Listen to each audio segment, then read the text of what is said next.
अस्सलाम वालेकुम dear students, welcome to my YouTube channel learning globe. यहाँ पे हम लोग आज लेक्चर शुरू कर रहे हैं। जैसे कि आपको मालूम है, जो एजुकेशन डिपार्टमेंट में वैकेंसीज़ आए हुए हैं उन सब को इंशाल्लाह मैथमेटिक्स हम लोग कवर कर लेंगे और आप लोगों को इंशाल्लाह लेक्चर्स मिलते रहेंगे। तो सबसे पहले हमारा फोकस होगा, हम लोग बेसिक पढ़ेंगे। तो हमारा बेसिक फर्स्ट टॉपिक है सेट का।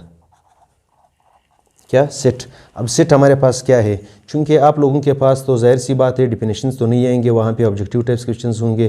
तो लेकिन समझाने के लिए पहले समझो सेट क्या होता है। सेट का डिफिनेशन है the collection of well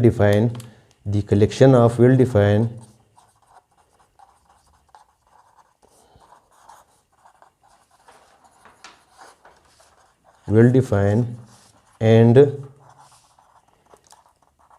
distinct objects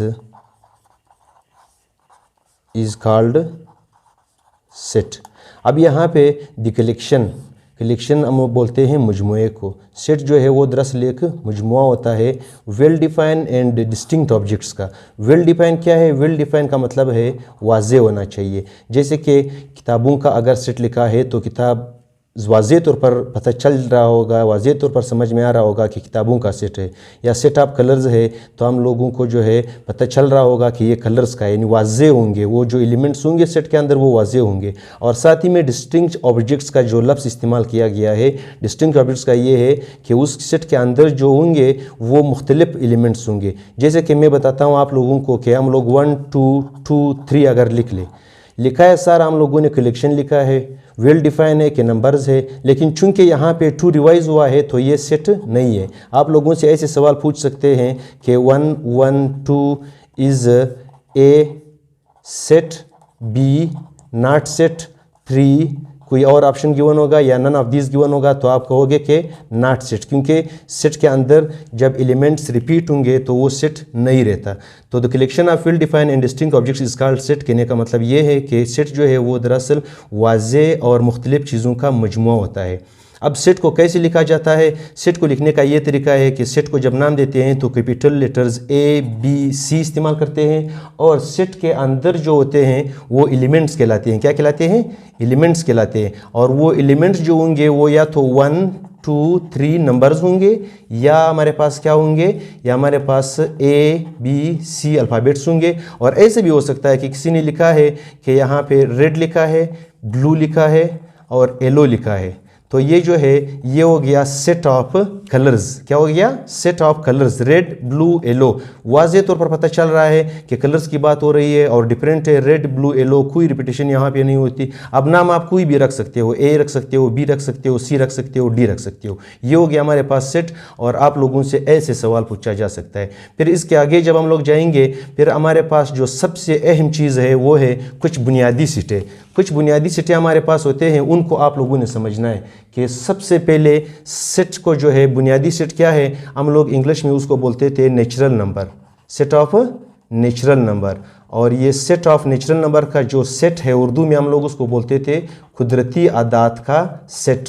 तो कुदरती आदात का सेट कैसे होता है? सेट को लिखने का तरीका मैंने बता दिया है कि दरमियानी ब्रैकेट से स्टार्ट करते हैं, और साथ ही में फिर यहाँ पे जितने भी एलिमेंट्स लिखेंगे उसके दरमियान में कॉमा लगाएंगे और नाम देंगे एक इंग्लिश अल्फ़ाबेट से। तो यहाँ पे चूंकि नेचुरल नंबर n से स्टार्ट हो रहा है तो n is equal to natural number का जो सेट होता है वो 1 से शुरू होता है, 1 2 3 अप टू सो ऑन। ये जब पहली दफ़ा जब नंबर्स ईजाद हुए थे तो साइंटिस्ट ने बैठ के बात की थी कि हमारे पास बस ये कुछ कुदरती आदाद है 1 2 3 4 5, इन्हीं से जो है हम लोग दुनिया में मार्केटिंग भी करेंगे और एक दूसरे से समझाने के लिए एक सिंबल्स होते हैं। और दरअसल ये जो होते हैं ये सिंबल्स होते हैं 1 2 3, लेकिन जब 1 से स्टार्ट हो रहा हो 2 3 अप टू सो ऑन, जहाँ तक भी जाएगा ये सेट ऑफ नेचुरल नंबर हो गया।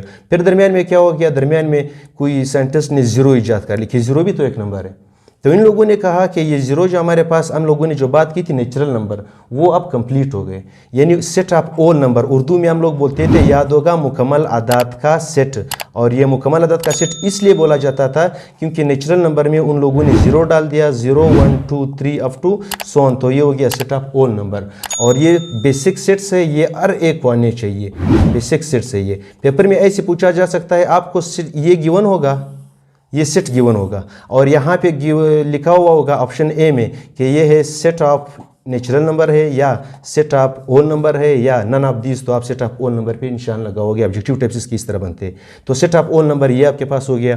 फिर दरमियान में जाहिर सी बात है रिसर्च हो रही थी, सब्ट्रैक्शन आ गया, एडिशन आ गया, किसी ने 2 - 3 किया, तो 2 - 3 जब किया वो आ गया -1, तो वो लोग परेशान हो गए कि -1 भी तो हमारे पास एक नंबर आया, तो नेगेटिव नंबर्स भी डाल दिए। यानी नेचुरल नंबर में जब 0 डाला तो मुकम्मल अदद का सेट हो गया।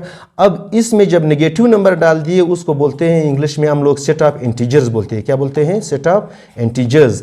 और हम लोग उर्दू में उसको बोलते थे सही आदात का सेट। यानी कि हमारे पास जो है अब सही हो गया, हम लोग अपने मंजिल तक पहुंच गए, जितने भी नंबर है उनका एक सेट हम लोगों ने बना लिया। उन्होंने क्या किया, 0 तो था, अब +1 था, -1 भी डाल दिया, +2 था, -2 भी डाल दिया, +3 था, -3 भी डाल दिया, इसी तरह अप टू सोन। और इस सेट को लिखने का एक ये भी तरीका है कि आप यहाँ पे up to so on -3, -2, -1, 0, 1, 2, 3 up to so on, यानी नेगेटिव नंबर भी सारे के सारे और पॉजिटिव नंबर भी उसके सारे के सारे। 0 इसका जो है ओरिजिन है, दरमियानी नुक्ता है, तो इसको बोला जाता है सेट ऑफ इंटीजर।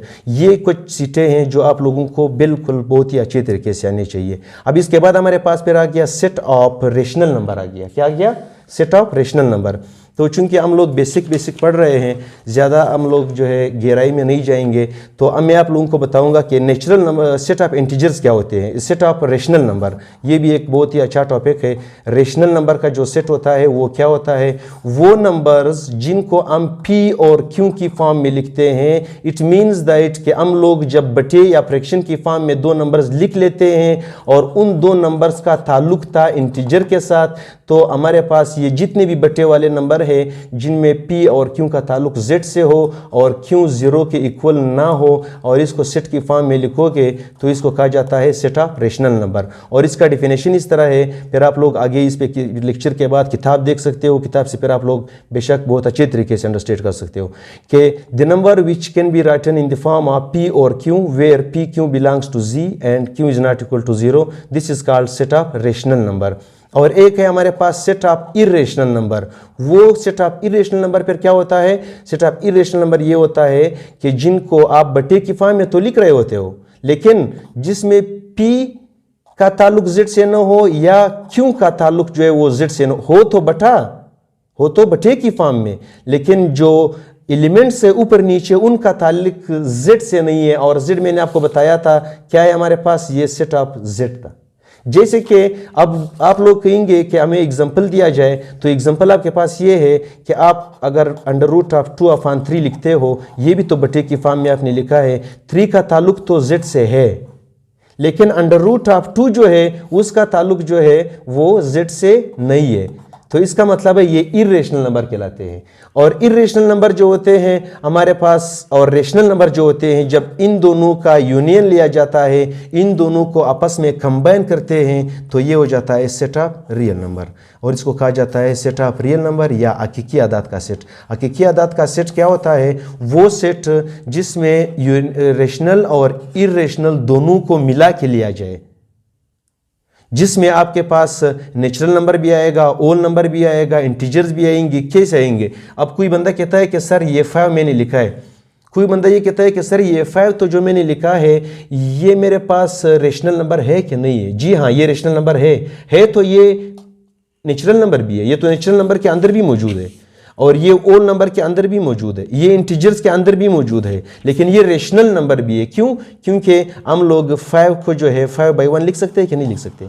अब 5 को 5/1 लिखोगे या 5 लिखोगे, बात एक ही है। अब चूंकि 5 का ताल्लुक और 1 दोनों का ताल्लुक जो है वो z से है, तो इसलिए 5 जो है वो आपके पास क्या होता है? 5 जो है वो आपके पास होता है रेशनल नंबर। क्या होता है? Rational number. और आपसे शायद ये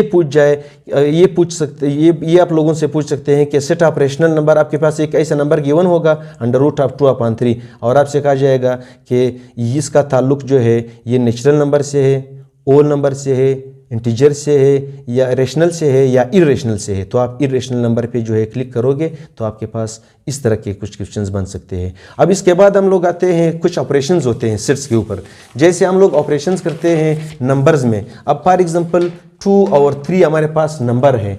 अब 2 और 3 पे ऑपरेशन करने का मतलब क्या है कि या 2 और 3 को या तो ऐड करो या सब्ट्रैक्ट करो या मल्टीप्लिकेशन करो या डिवीजन करो। तो जब ऐड करते हैं तो 2/3 + 5 होता है, जब सब्ट्रैक्ट करते हैं तो 2 - 3 = -1 होता है। ये क्यों होता है? क्योंकि इधर देखो 3 जो है वो माइनस है, 2 जो है वो प्लस है। बड़ा जो है बड़ा नंबर 3 है, 3 का साइन क्या है? माइनस है, तो इधर माइनस लगा लो और 3 में से 2 निकालो, -1 आता है। लेकिन 3 - 2 फिर इसी तरह ये 1 आता है कि नहीं आता? तो ये ऑपरेशन है। जब बहरहाल हमारा टॉपिक कोई और है, ये मैंने दरमियान में आप लोगों को ये चीज़ समझाया क्योंकि पेपर में ऐसे सवाल आ सकते हैं कि 4 - 7 = यहाँ पे लिखा होगा 3 - 3 नन। तो आप हैरान होंगे कि कौन सवाल आएगा, क्योंकि 7 का साइन नेगेटिव है, तो साइन जो है वो नेगेटिव वाले का आएगा। और 4 से जब 7 से जब 4 निकलता है तो 3 बचता है। अब साइन 7 का लगेगा, तो ये वाला इसका सही है। अच्छा, तो हम आते हैं operations on sets. Operations on sets हमारे पास क्या है? ऑपरेशंस ऑन सेट्स हमारे पास है कि जब आप दो सेटों का यूनियन लेते हो, क्या लेते हो? यूनियन लेते हो, या दो सेटों का इंटरसेक्शन लेते हो, या दो सेटों का डिफरेंस लेते हो। जैसे नंबरों में हम लोग एडिशन सब्ट्रैक्शन करते हैं, सेटों के दरमियान यूनियन इंटरसेक्शन, ये चीजें करते हैं। अब यूनियन हमारे पास क्या है और इंटरसेक्शन हमारे पास क्या है? सबसे पहले हम लोग यूनियन को जो है समझने की कोशिश करेंगे कि यूनियन हमारे पास क्या है। अब यूनियन हमारे पास ये है, हमारे पास जो है यूनियन। अब यूनियन क्या है हमारे पास? यूनियन हमारे पास ये बोला है कि आपके पास दो सेट है। लेट ए आपके पास एक सेट है, फॉर एग्जांपल 1 2 3 4, और बी आपके पास एक सेट है जिसमें है 3 2 3 4 5 6।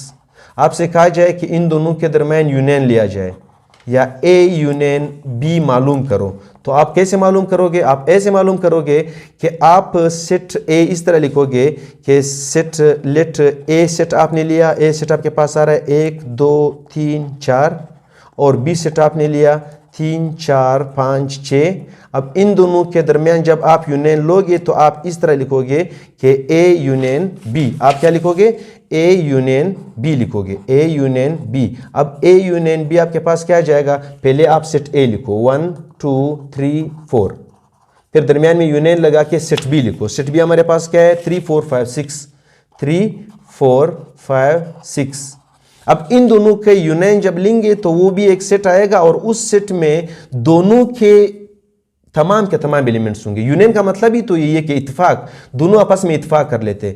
तो ये 1 2 3 4 ये इस सेट का आपने ले लिया।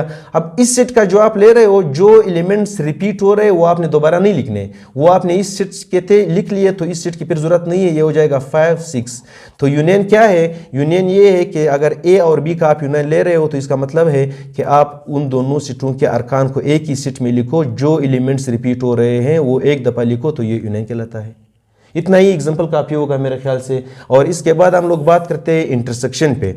इंटरसेक्शन हमारे पास क्या है? अब आप लोगों से पेपर में ऐसे सवाल गिवन होगा, सेट ए गिवन होगा, बी गिवन होगा, उधर गिवन होगा कि ए यूनियन बी = एक सेट, 2 सेट, 3 सेट, 4 सेट लिखे होंगे। आपका जो यूनियन सही यूनियन है वो उस पर आपने मार्क करना है। अब हमारे पास बात आती है इंटरसेक्शन पे। अब इंटरसेक्शन हमारे पास क्या है? इंटरसेक्शन और यूनियन एक दूसरे के रिवर्स प्रोसेस है तकरीबन। कैसा? जैसे हम लोग ए ले रहे थे, ए सेट क्या था? 1 2 3 4, और बी सेट हमारे पास क्या था? 3 4 5 6। अब इन दोनों के दरमियान इंटरसेक्शन का साइन ये होता है, ये होता है इंटरसेक्शन का साइन, ये होता है यूनियन का साइन। इंटरसेक्शन का साइन लग गया तो आप इसी तरह 1 2 3 4 लिखो, फिर इंटरसेक्शन लगा के 3 4 5 6 लिखो, फिर इसके बाद ए इंटरसेक्शन बी में आपके पास क्या आएगा? इन दोनों के जो मुश्तरक है, जो कॉमन है, 3 3 कॉमन है, 4 4 कॉमन है, तो इस सेट के अंदर सिर्फ कॉमन एलिमेंट्स लिखे जाते हैं। यूनियन में दोनों सेट के एलिमेंट्स लिखे जाते थे, जो कॉमन आ रहे थे वो एक दफा लिखते थे। अब इंटरसेक्शन में दोनों सेटों के कॉमन एलिमेंट्स आएंगे, जो 2 दफा आया है वही एलिमेंट लिखो, ये हो गया इंटरसेक्शन। यूनियन और इंटरसेक्शन आप लोगों को समझ में आ गया होगा। अब हमारे पास नेक्स्ट हमारे पास है डिफरेंस। डिफरेंस हमारे पास है, डिफरेंस हमारे पास क्या है? Difference of sets. Difference of sets ये बड़ा इंपॉर्टेंट है।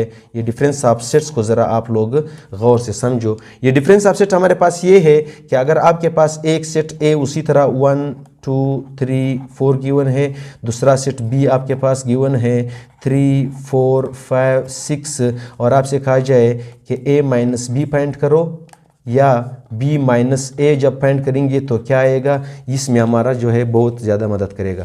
अब हम लोग क्या करेंगे, अब हम लोग ये करेंगे कि a माइनस बी फाइंड कर रहे हैं फॉर एग्जांपल, तो हम लोग यहाँ पर लिखेंगे a minus B is equal to set a लिखो 1 2 3 4 माइनस 3 4 5 6 ये सेट लिखो। अब a माइनस बी भी एक सेट होगा, उसमें कौन से एलिमेंट होंगे, सेट a के वो एलिमेंट जो सेट b में न हो। सेट a के वो एलिमेंट यहां पर लिखने हैं जो सेट b में न हो। तो आपके पास कौन से एलिमेंट है, 1 है और 2 है। 1 और 2 दो ऐसे एलिमेंट्स है जो सेट a में तो है लेकिन सेट b में नहीं है, तो हमारे पास इधर a माइनस बी आ जाएगा 1 2। अच्छा, अगर हम लोग ये बात करें कि b माइनस ए, तो जाहिर सी बात है सेट b माइनस ए में 3 4 5 6 आएगा, फिर उसके बाद डिफरेंस का साइन लग के 1 2 3 4 आएगा।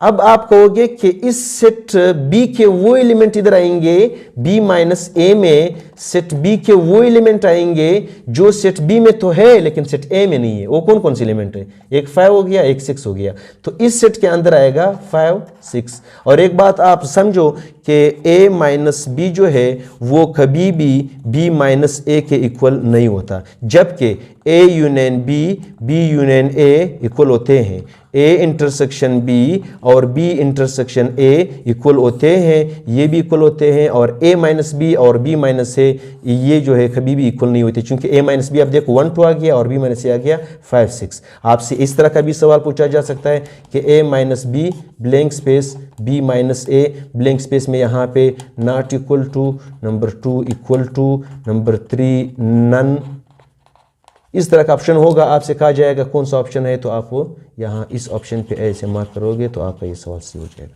ये हो गया हमारे पास इंटरसेक्शन।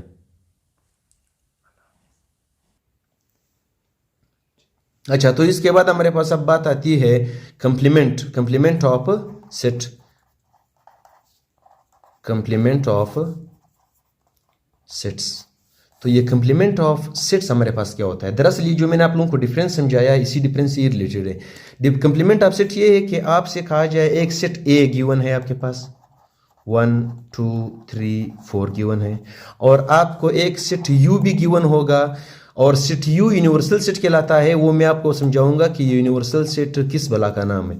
अब हमारे पास जो है यूनिवर्सल सेट वो सेट होता है, यानी अब ए सेट के तमाम एलिमेंट 1 2 3 4 यहाँ पर मौजूद है, तो ये बड़ा सेट फिर इस सेट ए का यूनिवर्सल सेट कहलाएगा। क्या कहलाएगा, यूनिवर्सल सेट। एक टॉपिक हमारे पास यहाँ पे याद आया, सबसेट। तो सबसेट की तरह समझो कि सबसेट क्या होता है। सबसेट हमारे पास ये है, ये आपने लिखा है जिसमें 0 1 2 3 एलिमेंट्स है, अप टू 15 तक ये एलिमेंट्स है। अब एक सेट बी है जिसमें 1 2 3 एलिमेंट्स है, वो सेट जिसके तमाम एलिमेंट्स सेट बी के तमाम एलिमेंट्स चूंकि सेट ए में मौजूद है, तो सेट बी सेट ए का सबसेट कहलाता है, और उसका निशान इस तरह है कि बी इज सबसेट ऑफ ए, इस तरह लिखा जाता है।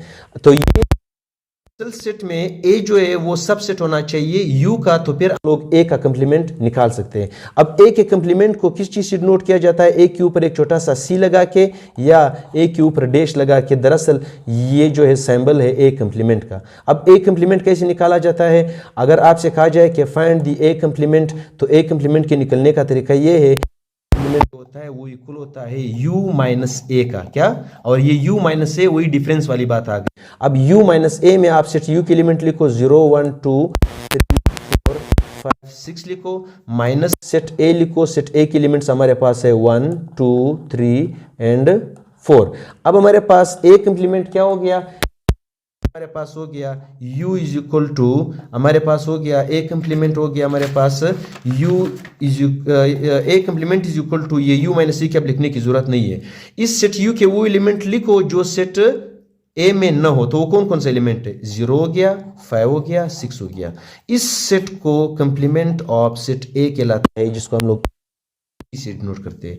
अब इस ए कंप्लीमेंट ऑफ सेट भी आपको समझ में आ गया। आगे फिर आप लोग इस पे बुक्स भी देख सकते हो, वहाँ से भी आप लोग थोड़ा बहुत क्लू ले सकते हो। अब हमारे पास बात आती है डिमोगन्स लॉ की तरफ। डिमोगन्स लॉ, अब ये हमारे पास इंशाल्लाह ये होगा हमारे पास आखिरी टॉपिक होगा। अब ये डिमोगन्स लॉ जो है, डिमोगन्स लॉ हमारे पास क्या होता है? डिमोगन्स लॉ होता है ये कि आपके पास अगर ए यूनियन बी लिखा है और इसके ऊपर ऑल कंप्लीमेंट है, इसके ऊपर ऑल कंप्लीमेंट है, डिमोर्गन कहता था कि ये इक्वल होगा ए कंप्लीमेंट का और ये यूनियन कन्वर्ट हो जाएगा इंटरसेक्शन में और यहाँ पे बी कंप्लीमेंट का।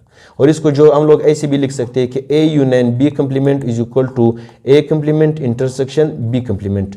ये डिमोगन्स लॉ है यूनियन के लिए और ये डिमोगन्स लॉ है इंटरसेक्शन के लिए कि अगर ए इंटरसेक्शन बी के ऊपर कंप्लीमेंट हो, ये हो जाएगा ए कंप्लीमेंट इंटरसेक्शन पर कन्वर्ट हो जाएगा यूनियन में, क्योंकि वहाँ पे इंटरसेक्शन यूनियन कन्वर्ट हुआ था इंटरसेक्शन में, यहाँ पे इंटरसेक्शन कन्वर्ट हो जाएगा यूनियन में। अब ये डिमोगन्स, इसको आप लोग सिर्फ याद रखो, पेपर में आ सकता है कि डिमोगन्स लॉ इज, यहाँ पे लिखा होगा ए इंटरसेक्शन बी कंप्लीमेंट, कोई चीज़ लिखा होगा, फिर आप टिक मार्क करोगे। तो उसमें कहने का मतलब ये है कि डिमोगन्स लॉ को सिर्फ आप याद रखो। जो हमारे पास ये इंटरसेक्शन के लिए ये वाला इस्तेमाल होता है और यूनियन के लिए ये इस्तेमाल होता है। ये हो गया हमारे पास इसका लास्ट टॉपिक। तो अभी आप लोग इससे और भी इस्तेफादा ले सकते हो।